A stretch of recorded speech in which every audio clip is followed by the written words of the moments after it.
At the family dinner, my daughter-in-law called security. "Get this pauper away from the table." She had no idea I owned the company she worked for. The next day, I demoted her to dishwasher. "I'm glad to have you here. Follow my story until the end, and comment the city you're watching from, so I can see how far my story has reached." I should have known something was wrong the moment I rang the doorbell. Usually, my son Marcus would greet me with that warm smile I remembered from his childhood. Instead, it was Zariah who opened the door, her perfectly manicured fingers gripping the handle like she owned the place, which I suppose she believed she did. "Oh, you're here." Her voice carried that particular tone she reserved for me, the one that made me feel like an unwelcome guest in my own son's home. I clutched the small gift bag tighter in my hands. Inside was a hand-knitted sweater for my grandson Tommy, something I'd spent weeks working on. "Hello, Zariah. I brought something for Tommy's birthday." She didn't move aside to let me in. Instead, she looked me up and down, taking in my simple black dress. The nicest one I owned, though clearly not nice enough for her standards. "Marcus is still getting ready. The other guests are already here." Other guests. I hadn't known there would be other guests. Marcus had simply called last week, his voice strained as it always was when Zariah was nearby, and invited me for a small family dinner for Tommy's 5th birthday. When I finally made it inside, the difference was stark. The living room was filled with well-dressed couples, their jewelry catching the light from the crystal chandelier. They spoke in the hushed, important tones of people who believed their conversations mattered more than others. I recognized a few faces from the society pages of the local newspaper. "Grandma Sherry!" Tommy's voice cut through the adult chatter like sunshine through storm clouds. He ran toward me, his little arms outstretched, and for a moment everything felt right again. "Happy birthday, sweetheart," I whispered as I hugged him close. He smelled like birthday cake and childhood innocence. "I made you something special." But before I could give him the gift, Zariah's hand was on his shoulder, pulling him away. "Tommy, remember what we talked about? Grandma needs to wash her hands first. Why don't you go play with your cousins?" The message was clear. I wasn't clean enough to touch her son. Dinner was worse. The dining room table stretched endlessly, set with china I'd never seen before. Probably wedding gifts from Zariah's side of the family. I was seated at the far end, squeezed between an empty chair and Marcus's college friend, who spent the entire meal talking loudly about his latest business acquisition. Marcus caught my eye once during the appetizer course. He offered a weak smile, but when Zariah whispered something in his ear, he looked away. My heart sank a little deeper. "So, Sherry." Zariah's voice rang out across the table during the main course, causing conversations to pause. "Marcus tells me you're still working at that little cleaning company." The way she said "little" made it sound like something distasteful. Several guests turned to look at me, their expressions a mixture of pity and curiosity. I felt heat rise to my cheeks. "I own a business, yes," I replied quietly, not wanting to cause a scene. Zariah laughed, a sound like ice clinking in a glass. "Oh, how sweet. A business." She turned to the woman beside her. "Sherry does office cleaning. Very humble work." The woman nodded politely, but I caught the subtle shift in her posture, the way she angled herself slightly away from me. It was a movement I'd seen countless times throughout my life. The unconscious recoil people have when they believe they're in the presence of someone beneath their social station. I tried to eat, but each bite felt like sand in my mouth. Around me, the conversation flowed about vacation homes in the Hamptons, private school decisions, and investment portfolios. I had nothing to contribute to these topics, or rather, nothing they would want to hear from someone like me. It was during dessert that everything fell apart. Tommy had escaped from the children's table and climbed onto my lap, chocolate cake smeared on his fingers. "Grandma, will you tell me the story about the princess who saved herself?" It was our tradition, a story I'd made up years ago about a princess who didn't need rescuing because she was clever and strong. But before I could begin, Zariah was standing, her face flushed with anger. "Tommy, get down from there right now." Her voice was sharp enough to cut glass. "You'll get your clothes dirty. But Mom, I want to hear Grandma's story." I said now. She lifted Tommy from my lap, her movements rough enough to make him whimper. Then she turned to me, her eyes blazing. "I think it's time for you to leave." The dining room fell silent. Even the man who'd been monopolizing conversation about his business deals stopped mid-sentence. I felt 20 pairs of eyes boring into me, witnessing my humiliation. "Soraya, please," I started, my voice barely above a whisper. "It's Tommy's birthday." "Security!" she called out loudly, though there was no security present. "Could you please escort this woman out? She's disturbing our family dinner." Marcus stood slowly, his face pale. "Soraya, that's my mother." "Your mother," she said, each word dripping with venom, "doesn't belong at a table with decent people. Look at her, Marcus.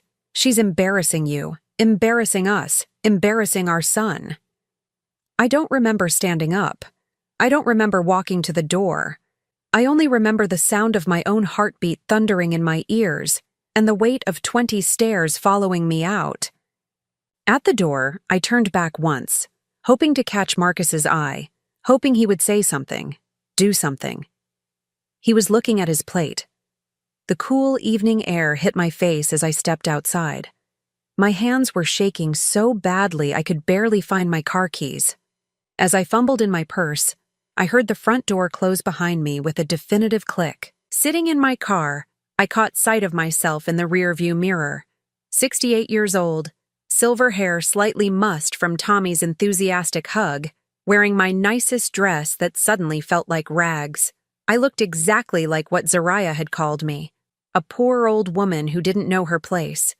But what Soraya didn't know, what none of them knew, was that tomorrow morning, I would walk into the gleaming headquarters of Meridian Technologies, take the elevator to the top floor, and sit behind the mahogany desk in the corner office.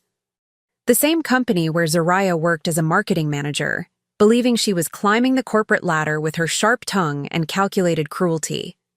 She had no idea that the woman she'd just humiliated was the founder and CEO of the company that signed her paychecks.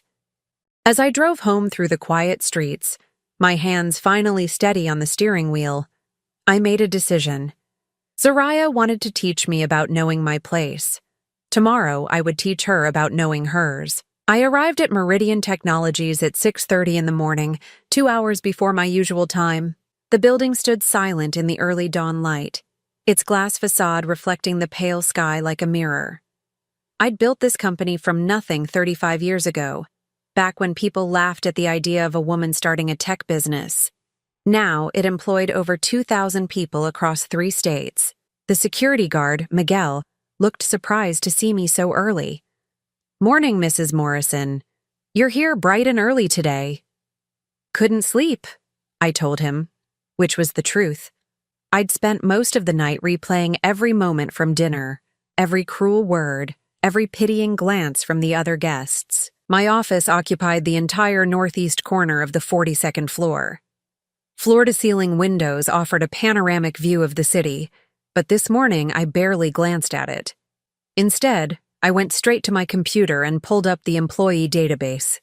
Soraya Mitchell Morrison, Marketing Manager, Digital Campaigns Division, hired 18 months ago. I stared at her employee photo, that same condescending smile she'd worn last night when she called me a poor old woman. According to her file, she'd impressed the hiring manager with her dynamic personality and innovative approaches to client engagement. Her salary was more than most people made in 2 years. I clicked deeper into her records, performance reviews, project assignments, colleague feedback forms. What I found made my stomach turn.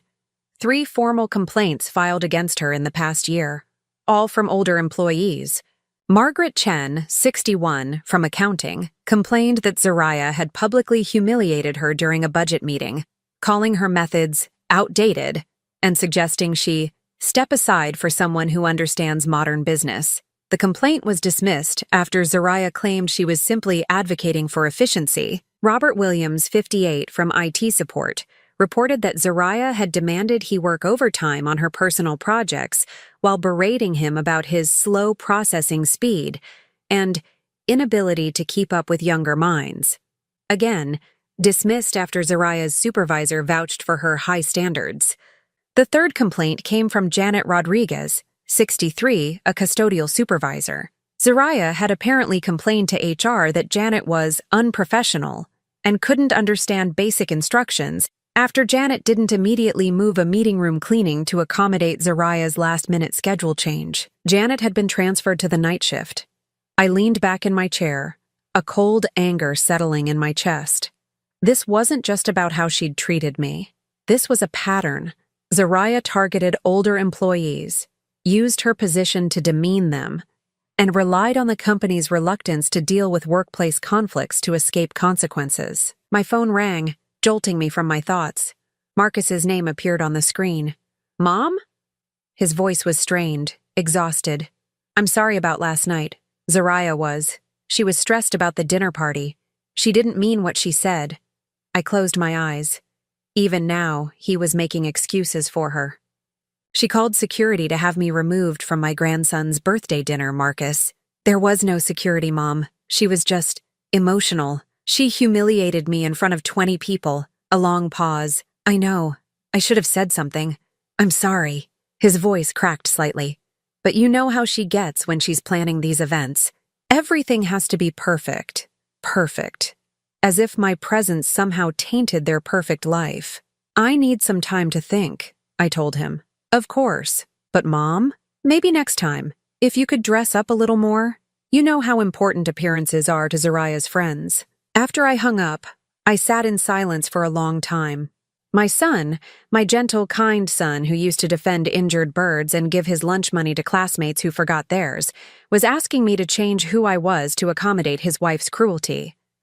By 8 o'clock, the office was bustling with activity.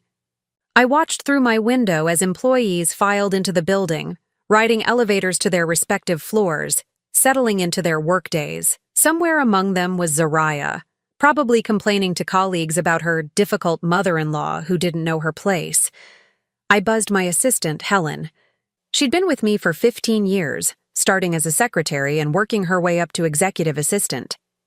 She was also 62 years old, exactly the kind of employee Zariah seemed to enjoy targeting. "Helen, I need you to pull some personnel files for me." Quietly. "Of course. Which employees?" "Start with the Digital Campaigns Division. I want to see everything. Performance reviews, project reports, internal communications, and Helen, I especially want to see any records involving interactions with older staff members." Helen paused. She'd worked with me long enough to recognize when something was brewing. "Should I ask what this is about?" "Not yet. But I have a feeling we're going to be making some changes around here." An hour later, Helen returned with a stack of files that confirmed my worst fears. Zariah's division had the highest turnover rate in the company, specifically among employees over 50. Exit interviews revealed a pattern of complaints about ageist attitudes and hostile work environment, but somehow these never made it to my desk. I found records of Zariah's emails, printed out and filed according to company policy. One exchange with a colleague made my hands shake with anger. "Can you believe they're making me work with Janet on the Morrison project? The woman can barely operate a smartphone. Why do we keep these dinosaurs around? They're just taking up space that could go to people who actually understand the modern workplace." The Morrison project, a campaign for a new client that Zariah had claimed credit for, earning herself a substantial bonus. Janet Rodriguez, the 63-year-old custodial supervisor who'd been transferred to nights, had developed the initial concept during a brainstorming session that included support staff.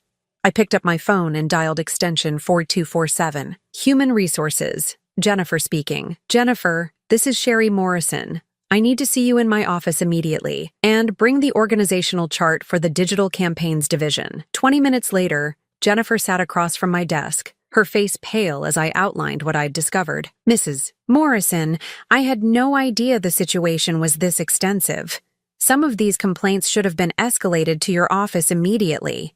"They should have been," I agreed, "but they weren't, which tells me we have more problems than just one employee. However, right now I want to focus on Zariah Mitchell Morrison." Jennifer nodded nervously. "What would you like me to do?" I leaned forward, my decision crystallizing. "I want her transferred immediately, today." "To which department?" I thought about Janet Rodriguez, working the night shift because Zariah found her inconvenient. I thought about Margaret Chen, publicly humiliated for using methods that had worked successfully for decades. I thought about Robert Williams, forced to work overtime on personal projects while being called slow and outdated. Food services, dishwashing. Jennifer's eyes widened. Mrs. Morrison, that's quite a significant demotion. She'll certainly file a grievance. Let her. Tell her it's part of a new company initiative to have management personnel understand all aspects of our operation. Tell her it's temporary, pending restructuring of her division. And if she refuses? I smiled, but there was no warmth in it. Then she can find employment elsewhere. I'm sure there are plenty of companies that would appreciate her. Dynamic personality. After Jennifer left, I stood at my window, looking down at the street 42 floors below. People moved like ants, each focused on their own small piece of the world, unaware of the larger forces shaping their days. Tomorrow, Zariah would report to the basement cafeteria. She would put on a hairnet and wash dishes in industrial sinks, working alongside the people she'd dismissed as dinosaurs and obstacles. She would learn what it felt like to be looked down upon, to have her value questioned, to be treated as if she didn't matter. And she would do it all without knowing that the woman she'd humiliated last night was the one holding her future in her hands. I picked up my phone to call the cafeteria manager. There was work to be done. The cafeteria in the basement of Meridian Technologies hummed with the constant noise of industrial dishwashers and food preparation. Steam rose from massive sinks where dishes were scrubbed and sanitized before being loaded into commercial washers. It was honest work, the kind that kept a company running, but invisible to most of the people who benefited from it. I stood in the service corridor, wearing a maintenance uniform I'd borrowed from the facilities department. At 68, I could easily pass for one of the older cleaning staff members. My silver hair was tucked under a baseball cap, and I carried a clipboard to complete the disguise. Zariah had been here for 3 days. Through the kitchen service window, I watched her struggle with the industrial spray nozzle, her designer manicure already chipped and ruined. She wore the standard-issue hairnet and plastic apron, but her face bore an expression of barely contained rage that made several of her coworkers give her a wide berth. "This is absolutely ridiculous," she muttered to Maria, the woman working beside her. "I have a master's degree in marketing. I was managing a 7-figure campaign portfolio. Now they have me washing dishes like some common what?" Maria interrupted, her voice sharp. She was about 55, with calloused hands that spoke of years of hard work. "You think this work makes us less than you?" Zariah's face flushed. "That's not what I meant. I just meant that I'm qualified for something better." "We're all qualified for something, honey," said Janet Rodriguez, who was preparing vegetables at the next station. I recognized her from the files, the woman Zariah had complained about, who'd been transferred to the night shift. Janet didn't know that her tormentor was now standing just a few feet away. But there's dignity in any honest work. Zariah rolled her eyes when Janet wasn't looking. Easy for her to say. She's probably been doing this her whole life. I felt my jaw clench. Even here, even reduced to washing dishes herself, Zariah couldn't resist looking down on others.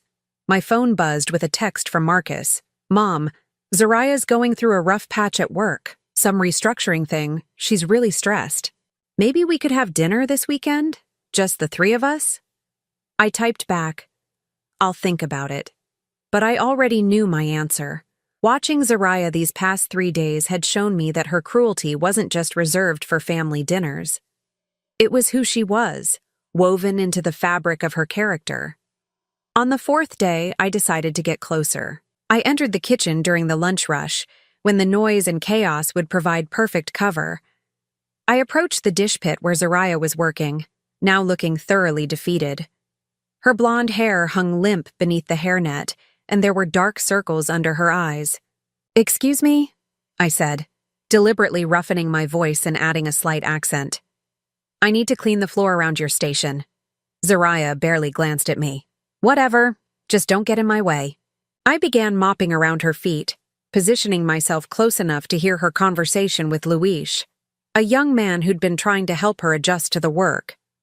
"I don't understand why they're making me do this," Zariah complained, scraping food remnants off a plate with unnecessary force. "It's probably that dried-up old bitch from HR. She never liked me. Louis shook his head. Jennifer's actually pretty fair. Maybe it really is just temporary like they said. Temporary my ass, Zariah snapped. This is punishment for something. I just can't figure out what. She gestured around the kitchen with a soapy hand. Look at this place. Look at these people. I don't belong here. Hey, Louis said quietly. These people work hard. They're good people. Zariah let out a bitter laugh. Good people? Luis, wake up. These are the people who couldn't make it anywhere else. They're here because they don't have the skills or intelligence to do anything better. I stopped mopping, my grip tightening on the handle. Around us, the kitchen continued its rhythmic chaos, but I felt like I was standing in a bubble of silence, processing what I'd just heard. That lady over there, Zariah continued, nodding toward Janet, probably never even finished high school. And that woman with the accent who was here earlier, probably illegal. They should be grateful for any work they can get. Luis looked uncomfortable. Zariah, that's not what? Not true? Zariah's voice rose slightly. Look, I know it sounds harsh, but some people are meant to lead, and some people are meant to follow. Some people are meant to create value, and some people are just maintenance. Just maintenance. As if the people who kept the company running, who ensured that employees like her former self could focus on their important work, were somehow less human. I resumed mopping, moving methodically around the kitchen, listening to Zariah continue her commentary on her co-workers. She criticized Maria's English, called Luis naive for defending the older workers, and made snide remarks about Janet's appearance. The worst part, she said as she rinsed a stack of plates, is that my mother-in-law probably loves this. She's probably sitting in her little apartment, laughing about how her successful daughter-in-law got knocked down a peg.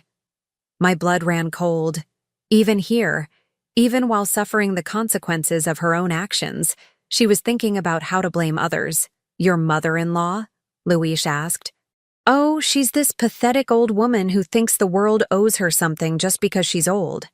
She showed up to my son's birthday party dressed like she was going to a garage sale, embarrassed my husband in front of all our friends.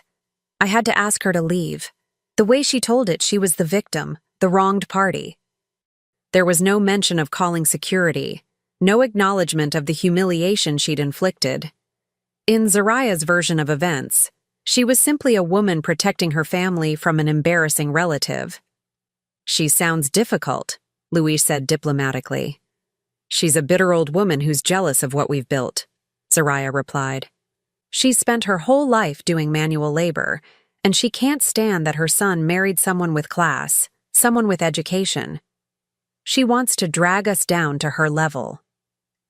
Manual labor, like what she was doing right now, like what the people around her did every day with dignity and pride.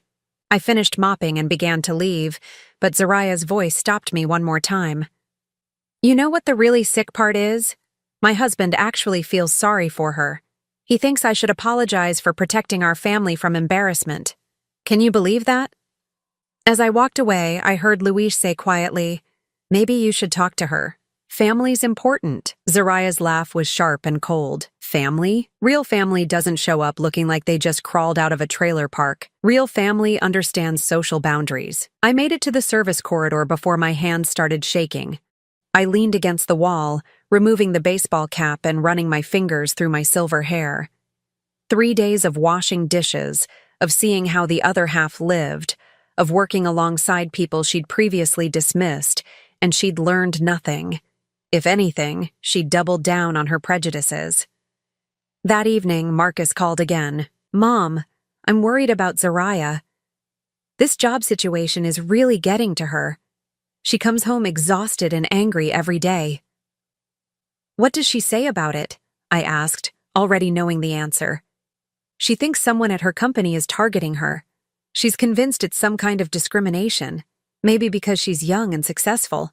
He paused. She asked me to call you, actually. She wants to apologize for the other night. I almost laughed. Zariah wanted to apologize, not because she felt genuine remorse, but because she needed allies. She was looking for someone to blame for her situation, and she'd realized that burning bridges with family might not be strategic. Tell her I'm not ready for that conversation yet, I said. Mom, please. She's really struggling. Marcus, I said gently, has Zariah told you what her new job involves? Some kind of cross-training program, learning different aspects of the business. Cross-training, not washing dishes, not working alongside the people she'd spent months belittling. Even to her own husband, she couldn't admit the truth of her situation. I see, I said. Well, I'm sure she's learning a lot. After I hung up, I sat in my quiet apartment, thinking about the woman I'd observed for 3 days. Tomorrow, I would reveal myself. Tomorrow, Zariah would learn that the pathetic old woman she'd humiliated held her future in her hands. But first, I wanted to see how she would react when she realized that everything she thought she knew about power and position had just turned upside down. I arrived at the office earlier than usual on Friday morning. My decision crystallized during a sleepless night. Watching Zariah for nearly a week had confirmed what I'd suspected. She wasn't learning empathy from her experience in the kitchen. She was learning resentment. Helen looked up as I entered, noting the determined set of my shoulders. What can I do for you today, Mrs. Morrison? I need you to arrange a meeting. Zariah Mitchell Morrison, my office, 10 o'clock. I paused at my door. And Helen? Make sure she comes up in the main elevator. I want her to walk through the executive floor. At exactly 10 o'clock, Helen's voice came through the intercom. Mrs. Morrison, your 10 o'clock is here. Send her in. I turned my chair to face the window, my back to the door, as I heard footsteps on the marble floor.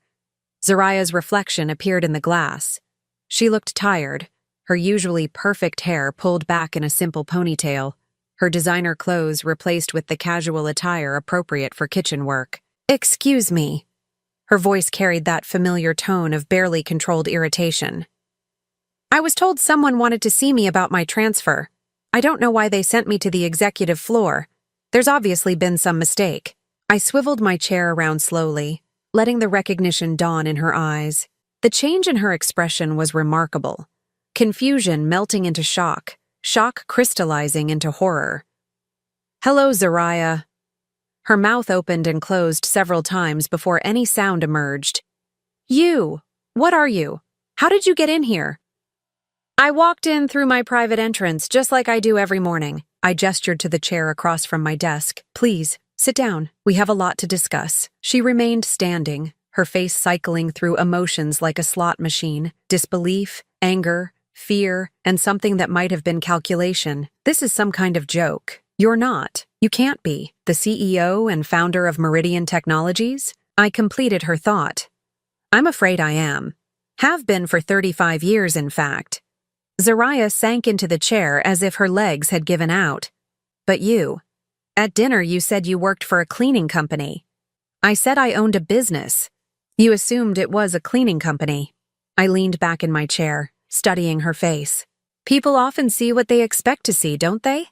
She was quiet for a long moment, her mind clearly racing.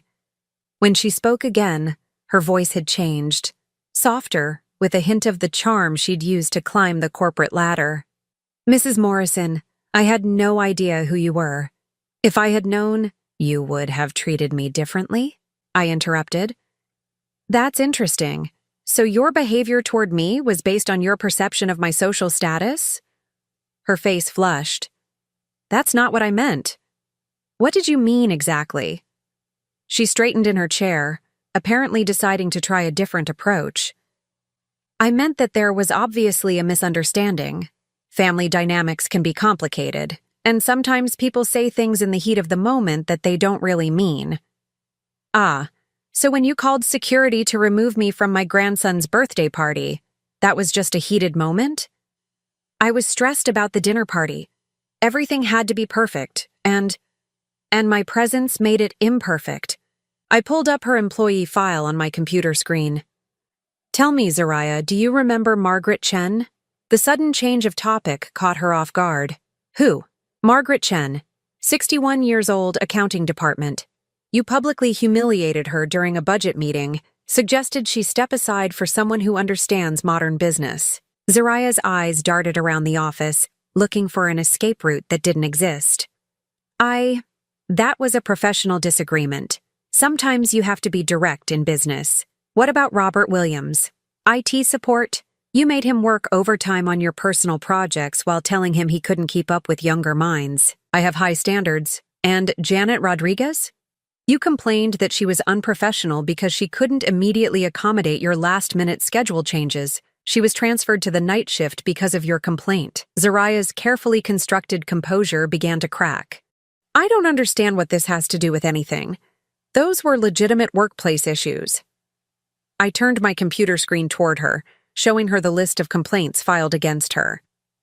3 formal complaints about age discrimination in 18 months, all dismissed because your supervisor believed you were simply maintaining high standards. Because I was. Were you maintaining high standards when you told Luis that the people in the kitchen are there because they don't have the skills or intelligence to do anything better? The color drained from her face. You were. That was you in the kitchen? Every day this week, listening to you dismiss hardworking people as maintenance. Watching you learn nothing from your experience except how to blame others for your situation. She stood up abruptly, her mask finally slipping completely. This is entrapment. You can't spy on employees. I can observe the workplace culture of my own company. What I found was an employee who systematically targets older workers, who believes social status determines human worth, and who lacks the basic empathy required for leadership. You're doing this because of the dinner. The accusation burst out of her. This is personal revenge. I stood as well, moving to the window that overlooked the city. Do you know what I built this company on, Zariah? The idea that innovation comes from respecting every perspective, that wisdom has many forms, and that a person's value isn't determined by their age or background. I turned back to face her. You represent everything I've spent my career fighting against. So what happens now? Her voice was barely a whisper. Are you going to fire me? That depends on you. Hope flickered in her eyes. What do you mean? You have a choice. You can continue working in the kitchen, learning what it means to be treated the way you've treated others. Maybe eventually you'll develop some understanding of how your actions affect people. And the other option? You can resign, today. I'll provide a neutral reference that mentions your marketing skills without detailing the reasons for your departure. She stared at me for a long moment, and I could see her weighing her options. Finally, she spoke, and her words revealed everything I needed to know about her character. This is blackmail. You're using your position to force me out because I didn't know who you were. I'm giving you an opportunity to leave with your dignity intact. My dignity? Her voice rose. You had me washing dishes for a week. You humiliated me. I gave you the same treatment you've given to employees under your supervision. The difference is, they had no choice. You do. Zariah moved toward the door, then turned back, her face twisted with anger. Marcus will hear about this. He'll know what kind of person his mother really is. Marcus will hear the truth, yes. He'll learn that his wife has been systematically bullying older employees and that she called security to remove his mother from his son's birthday party. She froze with her hand on the door handle. He'll also learn, I continued, that when given the opportunity to take responsibility for her actions and grow as a person, she chose to blame others and play the victim. You're destroying my marriage. Your marriage is not my responsibility, Zariah. Your character is. She stood there for another moment, her chest rising and falling with rapid breaths. When she spoke again, her voice was cold and calculated. I choose the kitchen. I'll stay in the kitchen. And I'll prove that this is all about your petty revenge. Marcus will see through this eventually. I nodded slowly. Very well. Report to the cafeteria Monday morning. Same time, same station. After she left, I sat back down at my desk, feeling older than my 68 years. I'd hoped that revealing the truth would shock her into self-reflection, that she might choose to use this as an opportunity for growth. Instead, she'd chosen defiance and delusion. She would return to the kitchen not to learn, but to endure. She would paint herself as the victim of a vindictive old woman, never acknowledging that her current situation was the direct result of her own cruelty. My phone buzzed with a text from Marcus. Can we have lunch today? Zariah has something she wants to tell you. I looked at the message for a long time before responding. I'm afraid I'm quite busy today. Perhaps another time. Because I already knew what Zariah wanted to tell me. She wanted to confess her identity, to leverage our family connection to escape the consequences of her actions. She wanted to turn Marcus against me by painting herself as the victim of my unreasonable expectations. But that conversation would come on my terms, not hers.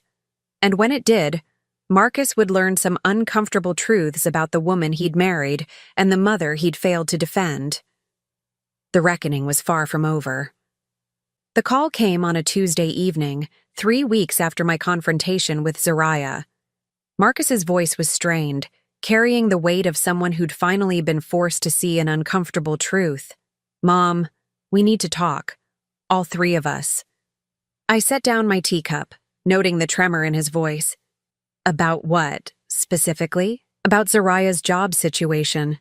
About what happened at Tommy's birthday. About everything." He paused, and I could hear muffled voices in the background. Zariah coaching him, no doubt. "She told me who you really are. And how do you feel about that?" A long silence, confused, angry.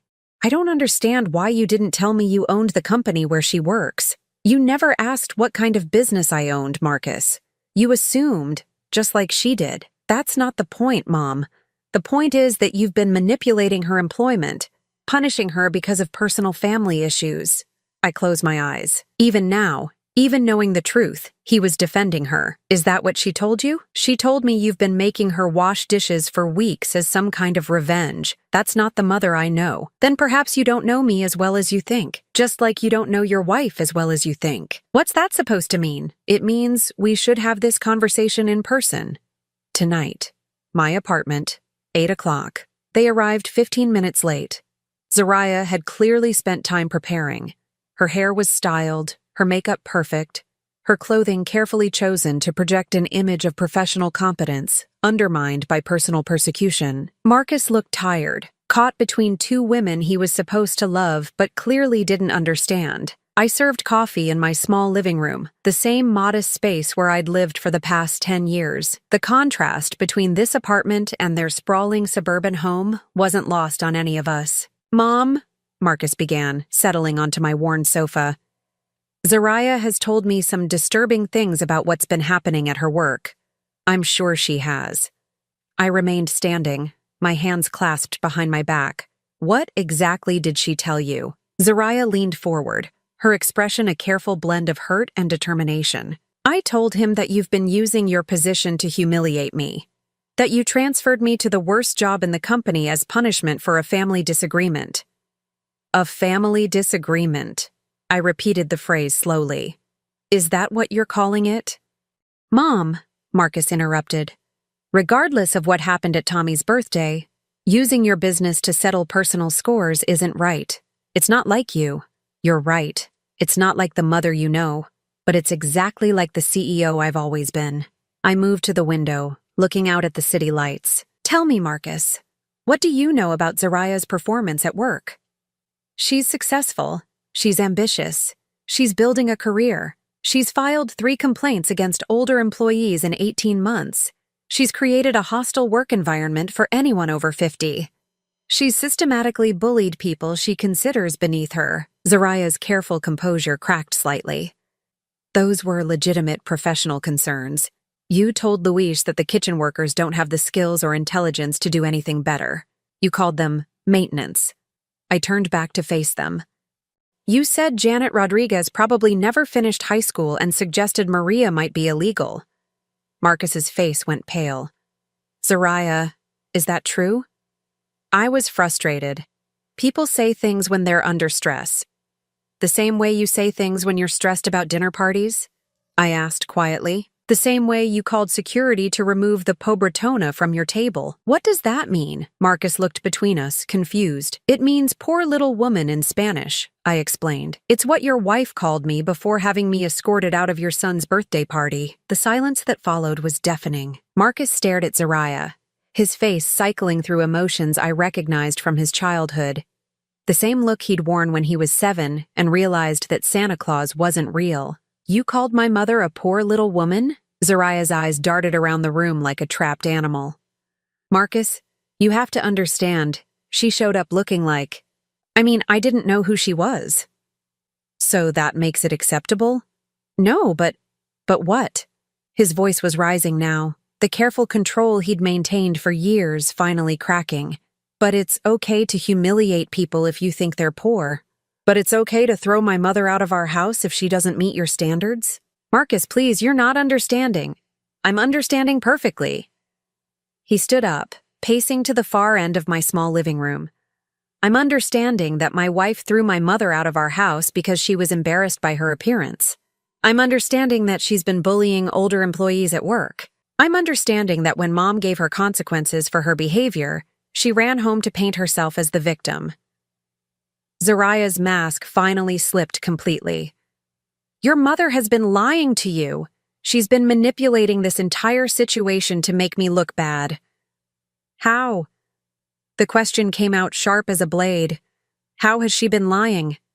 She pretended to be a cleaning lady. She spied on me. In her own company, observing an employee who'd been the subject of multiple complaints. Marcus turned to me. Is that true, Mom? About the complaints? I nodded. 3 formal complaints in 18 months, all dismissed because her supervisor believed she was simply maintaining high standards. Marcus looked back at his wife, and I could see the last of his illusions crumbling. So, when you came home every night complaining about how unfairly you were being treated, about how someone was targeting you, you were actually facing consequences for your own behavior. Marcus, you don't understand what it's like in that corporate world. Sometimes you have to be tough. Tough? His voice broke. You called my mother security, Zariah. You humiliated her in front of 20 people. You made our son watch his grandmother get thrown out of his birthday party. I was protecting our family's reputation. From what? From my mother? From the woman who raised me, who worked 3 jobs to put me through college, who never missed a parent-teacher conference or a baseball game? He was shouting now, years of suppressed resentment pouring out. You were protecting us from the most decent person I know? Zariah stood up, her face flushed with anger and desperation. She's not the saint you think she is. Look where she lives. Look how she dresses. She's an embarrassment. The slap of her words hung in the air like smoke. Marcus stared at her for a long moment, and when he spoke again, his voice was eerily calm. Get out. What? Get out of my mother's apartment. Get out now, before I say something I'll regret. Marcus, you can't be serious. I've never been more serious about anything in my life. He moved toward the door, holding it open. Go home. Pack your things. We'll talk about custody arrangements through lawyers. Zariah looked at me, her eyes wild with panic. This is what you wanted, isn't it? You wanted to destroy my marriage. I met her gaze steadily. I wanted you to learn that actions have consequences. I wanted you to understand that treating people with cruelty because you think they're beneath you is unacceptable. I wanted you to develop some basic human decency. And instead, you've destroyed everything. No, Zariah, you destroyed everything. The moment you decided that my grandson was better off without his grandmother, the moment you chose cruelty over kindness, the moment you made Marcus choose between his wife and his conscience. She looked between Marcus and me one final time, searching for something that would save her. Finding nothing, she grabbed her purse and stalked toward the door. This isn't over, she hissed. Yes, I said quietly. It is. After she left, Marcus collapsed into the chair she'd vacated, his head in his hands. We sat in silence for a long time, the weight of 20 years of mistakes settling between us. I'm sorry, Mom, he finally whispered. I'm so sorry for everything. I know you are. How long have you known about who she really is? I suspected from the beginning, but I hoped I was wrong. I hoped that maybe she would change, that maybe love would make her kinder. He looked up at me, his eyes red-rimmed. What happens now? Now you rebuild. You focus on being the father Tommy needs. You remember who you are underneath all the compromises you made. And Zariah? I thought about her options. Resignation or continued humiliation in the kitchen of my company. Zariah will figure out her own path. She always has. Marcus nodded slowly. Can you forgive me for letting her treat you that way? I moved to sit beside him on the sofa, taking his hand in mine. You're my son. There's nothing to forgive. But even as I said the words, I knew that rebuilding trust would take time. Some wounds heal quickly, others leave scars that change you forever. The reckoning had arrived, but the real work was just beginning. 6 months later, I sat in my office on a crisp autumn morning, reviewing the quarterly reports that showed Meridian Technologies' continued growth. The morning light streamed through my windows, casting long shadows across the mahogany desk where I'd made so many decisions over the years. Helen knocked and entered with my coffee and the morning mail.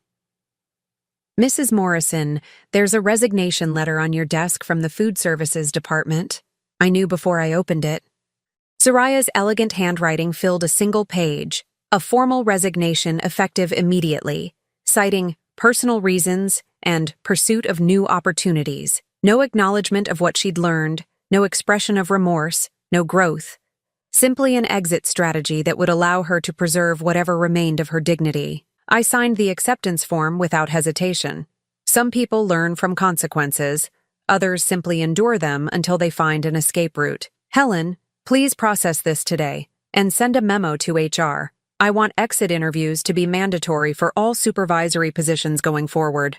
No exceptions." The changes I'd implemented over the past 6 months went far beyond one toxic employee. I'd restructured the reporting system so that complaints about workplace bullying came directly to my attention. I'd instituted sensitivity training for all management personnel. Most importantly, I'd promoted Janet Rodriguez to floor supervisor, a position where her wisdom and experience were finally valued. Margaret Chen had returned to day shift with a commendation letter in her file. Robert Williams was now leading a project to upgrade our IT infrastructure, his decades of experience proving invaluable. The culture was changing, slowly but steadily. My phone rang, interrupting my thoughts. Marcus's name appeared on the screen. "Hi, Mom. Are you free for lunch today? Tommy wants to show you something." The relationship with my son had healed gradually, like a bone that had been broken and needed time to grow strong again. The divorce had been swift. Zariah had moved back to her parents' house in another state, apparently deciding that starting over somewhere else was preferable to facing the consequences of her actions in a town where people knew the truth. Of course, the usual place? "Actually, Tommy wants to have a picnic in the park. He's been practicing something for you." An hour later, I spread a blanket under an oak tree while Tommy raced around the playground, his laughter echoing across the grass. Marcus looked healthier than he had in years, the constant tension finally gone from his shoulders. "Mom, watch this," Tommy called out, hanging upside down from the monkey bars with the fearless confidence that only 5-year-olds possess. "Be careful, sweetheart," I called back, my heart swelling with the simple joy of being allowed to worry about him again. Marcus settled beside me on the blanket, unpacking sandwiches from a paper bag. "He asks about you every day. When is Grandma coming over? Can Grandma teach me to bake cookies? Can Grandma tell me the princess story?" "And what do you tell him?" "That Grandma is busy building castles and slaying dragons." He smiled, the first genuine smile I'd seen from him in years. "He's decided you're the most powerful person he knows." I laughed, watching Tommy navigate the playground equipment with determination. Smart boy. Too smart sometimes. Last week he asked why Mommy moved away. I didn't know what to tell him. This was the hardest part, protecting a child's innocence while maintaining honesty. "What did you say?" I told him that sometimes grown-ups make mistakes, and sometimes those mistakes mean they have to live in different places for a while. Marcus pulled out juice boxes, his movements careful and deliberate. He asked if she was coming back, and I told him I didn't know. Is that terrible? Should I have been more definitive? I reached over and squeezed his hand. You told him the truth in a way he could understand. That's all any parent can do. Tommy ran over, breathless and glowing with excitement. Grandma, come see the castle I built in the sandbox. I let him pull me toward his creation, an elaborate structure of sand and sticks that would have made any architect proud. As I admired his work, I noticed other families around us, grandparents pushing swings, parents chasing toddlers, the beautiful chaos of ordinary life. This was what I'd been fighting for, not revenge, not vindication, but the right to be part of my grandson's world. the right to exist without apology, to be valued for who I was, rather than dismissed for who I wasn't. That evening, as Marcus and Tommy drove away, I stood in my small apartment looking at the photos that covered my walls. Pictures of Tommy at various ages, Marcus graduating from college, holiday celebrations from before Zariah entered our lives. But there were new photos now too, recent ones of Tommy and me baking cookies, building blanket forts, reading stories, a life reclaimed. My phone buzzed with a text from Luis, the young man from the kitchen who'd become an unexpected friend. Mrs. Morrison, wanted to let you know that Maria's grandson graduated high school today. First in his family to finish. She wanted to thank you for the scholarship program you started. I smiled, typing back, "Give her my congratulations. Hard work deserves recognition." The scholarship program had been my latest initiative, funding education for the children and grandchildren of longtime employees. People like Maria, who'd spent 20 years ensuring that Meridian Technologies ran smoothly, deserved to see their families thrive. Another text arrived, this one from Janet Rodriguez.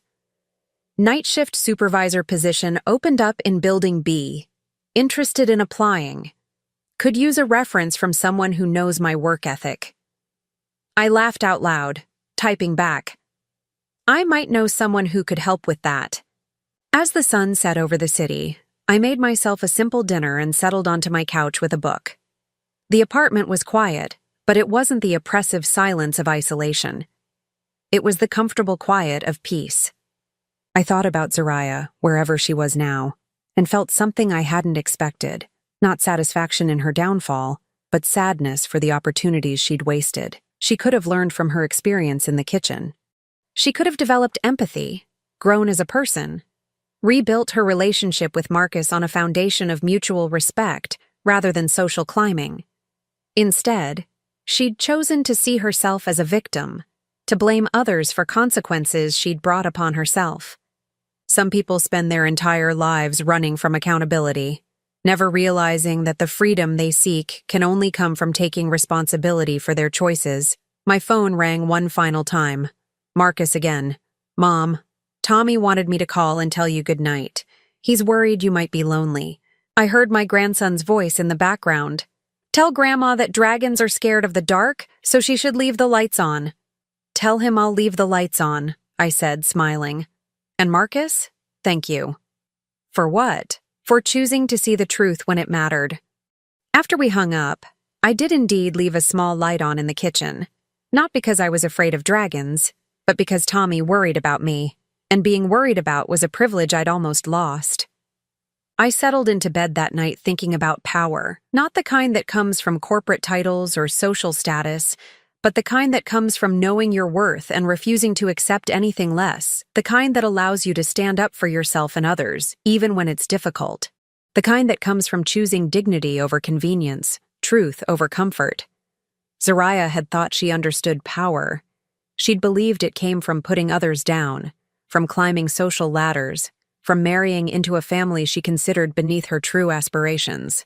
She'd mistaken cruelty for strength, manipulation for intelligence. But real power, the kind that lasts, the kind that builds rather than destroys, comes from lifting others up. It comes from using your position to protect those who can't protect themselves. It comes from understanding that every person has value, regardless of their age, their accent, their education, or their job title. I'd built Meridian Technologies on those principles 35 years ago, and I'd defend them for as long as I drew breath.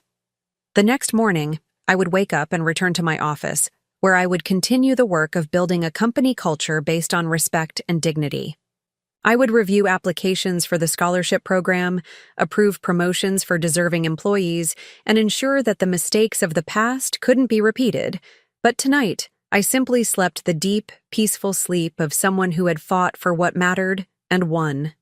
Not through revenge or retaliation, but through the quiet, persistent application of consequences and the unwavering belief that everyone deserves to be treated with basic human decency. I had reclaimed my place in my family and my company. I had protected others from the kind of treatment I'd endured. And most importantly, I had shown my grandson that his grandmother was indeed powerful, not because she could hurt people, but because she chose to help them. That was the kind of power worth having, the kind that built legacies instead of tearing them down, the kind that created light instead of darkness, the kind that let you sleep peacefully, knowing you'd done the right thing. Now I'm curious about you who listened to my story. What would you do if you were in my place? Have you ever been through something similar? Comment below, and meanwhile I'm leaving on the final screen 2 other stories that are channel favorites, and they will definitely surprise you. Thank you for watching until here.